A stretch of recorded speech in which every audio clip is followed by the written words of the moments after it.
Hi everyone, welcome back to my channel. So আজকে তোমাদের সাথে আমার স্কিন কেয়ার রুটিন শেয়ার করব। তো আমি ডেলবার হোয়াইট ট্রাফল ফার্স্ট স্প্রেটা ইউজ করছি। এটার ফর্মুলাটা হচ্ছে কি অনেক বেশি হাইড্রেটেড অ্যান্ড এটা আমাদের স্কিনে serum, toner and setting spray তিনটার কাজ করে। অ্যান্ড এটা আমি বেশ কিছুদিন ধরে ইউজ করছি। ইউ গাইস ক্যান সি যে আমার ফেসটা কতটা ফ্ললেস মনে হচ্ছে। তো I am so happy with the result. এরপর আমি টিরেটিরের মিল্ক টোনারটা অ্যাপ্লাই করছি।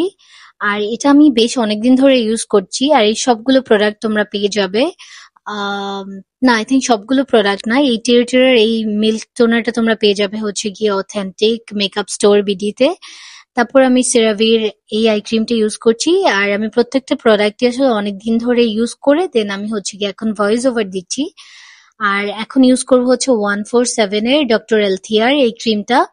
এই ক্রিমটা আমি আজকে প্রথম ইউজ করছি, বাট আমি এত বেশি হ্যাপি এটা রেজাল্ট দেখে। আমি ভয়েস ওভার দিচ্ছি আই গেস 2 সপ্তাহ পরে। তো এটা হচ্ছে কি যাদের ড্রাই অ্যান্ড একটু সেনসিটিভ স্কিন ওদের জন্য বেস্ট একটা ক্রিম, মানে ময়শ্চারাইজিং ক্রিম হবে, মানে ওয়ার্থ এভরি পেনি। তো এটা আমার স্কিনকে এত বেশি ভালো করেছে, মানে স্কিনের টেক্সচার। আর যাদের হচ্ছে কি অয়েলি স্কিন আর অ্যাকনে প্রোন, তোমরা হচ্ছে গিয়ে 3, 4, 5 ডক্টর এলথিয়ার এই ক্রিমটা ব্যবহার করতে পারো। So that was it guys, bye bye, see you.